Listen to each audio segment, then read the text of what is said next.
નપુસક અને આતંકવાદી જો કહીએ તો ગોડસે, જેને મહાત્મા ગાંધીની હત્યા કરી હતી. મહાત્મા પિતા ખાલી ભારત દેશને પણ વર્લ્ડ છે એને મહાત્મા પિતાનું બિરુદ આપ્યું છે. ત્યારે આવા લોકોનું નાટક, આવા લોકોના સ્ટેચ્યુ મૂકવા, આવા લોકોના બેનરો બનાવવા, ક્યાં સુધી યુવાનોમાં ઝેર પડતા રહેશો? ક્યાં સુધી આ ગાંધીજીને તમે હજી મારતા રહેશો? ગાંધીજી હતા, ગાંધીજી છે ને ગાંધીજી રહેવાના છે. પણ ગોડસે ક્યારેય આ દેશમાં એની વિચારધારા, કોંગ્રેસ છે ત્યાં સુધી એની વિચારધારા સ્થાપવા નહીં દે.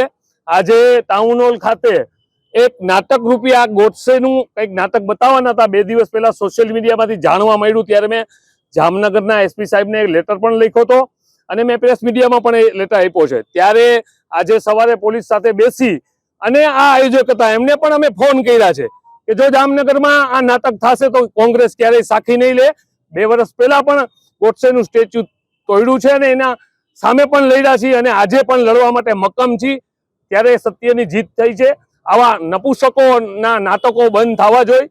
યુવાનોને ક્યાંય ગેરમાર્ગે ના દોરવા જોઈએ. ગાંધીજી છે એ સત્ય, અહિંસા, પ્રેમનું એક પ્રતીક છે.